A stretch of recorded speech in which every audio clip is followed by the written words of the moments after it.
Thank you much, Madam Temporary Speaker. Take a moment. Thank you very much, Madam Temporary Speaker. I rise today to speak on the Health Services Amendment Bill, National Reform Agreement 2012. Madam Temporary Speaker, we've heard a lot of detail today about this bill and its genesis, and I'll cover that briefly, but I'll be specifically addressing some of the issues around activity funding and some of the concerns and dangers around activity funding, which the Minister and the Department should be cognisant of and consider as this agreement moves into the future. We Greens are supportive of this bill. It's positive to see the COAG process, despite all of its criticisms and the length of time the COAG process does take, to produce some positive outcomes. And I believe it's always positive when you have federal and state governments working in sometimes a challenging way, but in a cooperative manner which leads to these outcomes. The bill implements a major component of the National Health Reform Agreement, agreed to by COAG in August 2011, and this bill will establish the legislative framework in New South Wales for the implementation of the national reforms which are due to begin in July 1st, 2012.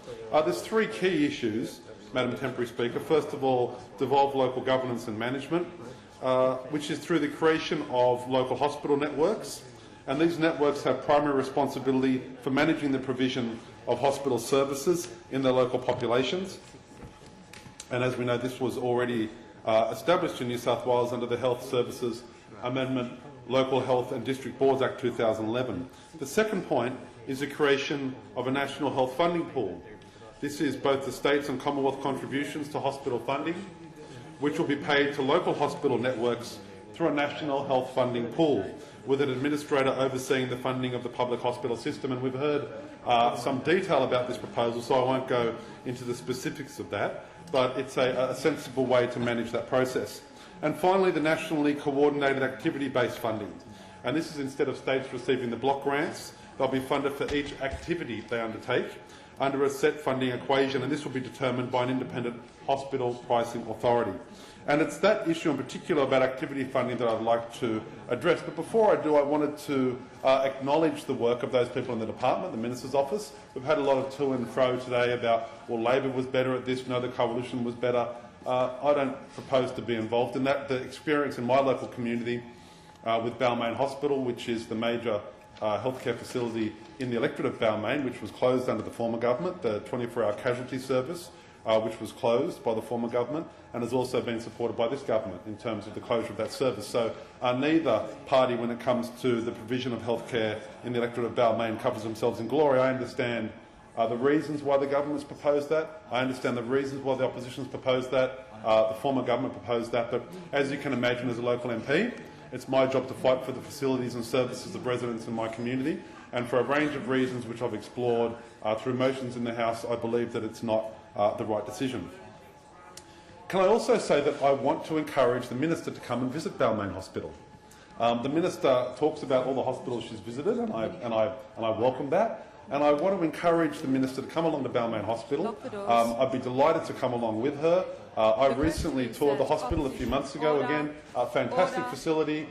Fantastic facility, fantastic stuff, a great culture, Madam Temporary Speaker, and that's something which is that flavour which an organisation has is very difficult sometimes to develop, but when an organisation has a positive culture, you can see it in everything that happens, and that's why I encourage the Minister to come along to Balmain Hospital. I'd love to have a tour with her as well to look at the hospital and see the great results that the government is seeking to achieve. And I should note that this government actually has undertaken some positive developments at Balmain Hospital, and I encourage the Minister to come along and we can explain those to the community.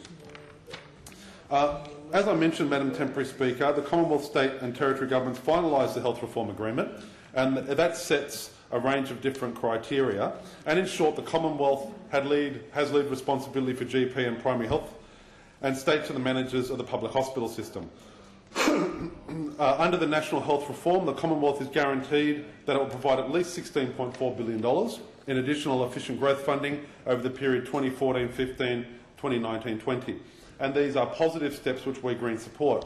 The main concern which I'd like to just spend a few minutes talking about is the issue of activity-based funding.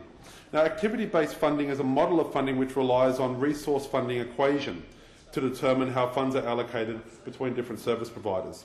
Hospitals are funded on need, which is determined by data collection of the number and the type of patients to the hospital in a set period.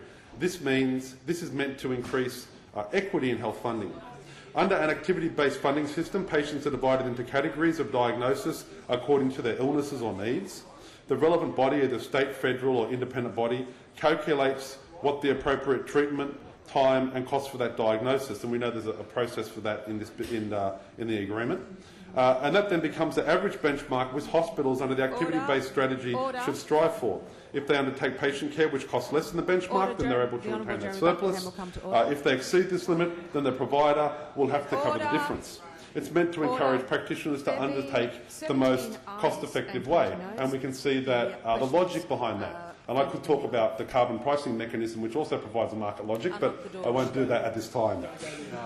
The national health funding, instead of the federal coalition picking winners approach, which has no market mechanism. The activity-based funding is a model which is therefore framed within the concepts of efficiency and equity.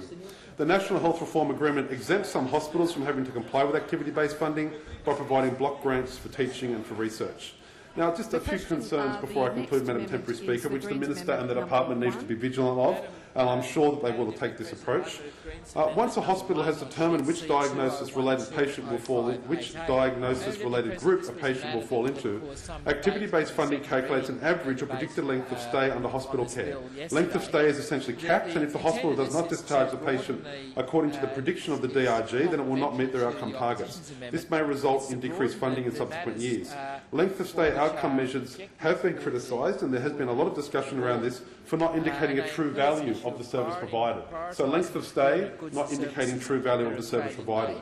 And the concern is that it may encourage hospitals to reduce the length of stay for patients in order to get that financial surplus, that financial benefit. And that's something I hope the Minister is very cautious of and that the Department monitors very closely. In encouraging hospitals to become more efficient, activity-based funding may discourage hospitals from taking on more complex cases. That may be a challenge to hospitals. When dividing patients into DRGs, it raises issues about patients that have very complex issues, mental illness, ageing, disability issues.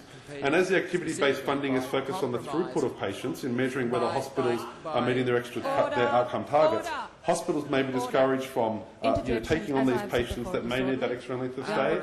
These issues are issues which I'm sure have been discussed and are carefully considered by the Department, and something that, in the context of the bill passing the House, deserves additional discussion. This issue, as I mentioned, has the risk of marginalising patients with complex needs and prioritising the efficient rather than holistic health care. And the other issue as well is about the generalisation of cases. There's also issues in developing the formula to classify patients into categories of care. The formula needs to be specific to ensure that patients can be separated, but also wide enough to represent the diverse range of circumstances and symptoms that a patient may represent. And these objectives may, I'm sure they will be difficult to undertake in a practical sense. So generalising cases relies on an exact and consistent data for this system of classification to work. And we know that getting consistent and exacting data from the health system has been a challenge over the years, and it's something that I hope the Minister and Department take into account. Finally, there's also issues in developing a formula to classify patients into categories of care. The formula needs to be specific, as I mentioned. It also needs to be wide enough, and those issues can lead to some conflicts. There's a potential conflict between equity and efficiency. A clash between the interests of equity and efficiency are a significant issue in the application of an activity-based funding model. In highlighting the importance of efficiency, there's also the potential for funding goals to override client needs and impact on the quality of care. And all of these things, Madam Temporary Speaker, need to be very carefully assessed by the government. We support this bill. We think there's a lot of merit in this bill. Activity-based funding, however, does require very careful and consistent attention to ensure that the equity issues and the efficiency issues are not clashing, to ensure that there is an acceptance and an understanding that some of these issues about length of stay isn't the only way to understand and measure the performance in a hospital. All of these things I look forward to seeing enacted in the future. We can then undertake an analysis of these to see the impact of activity-based funding. So I'll end by thanking the speakers who have made these contributions in the debate. It's been a very positive discussion, and again invite the Minister to come to Balmain Hospital so we can tour that fantastic facility. Thank you.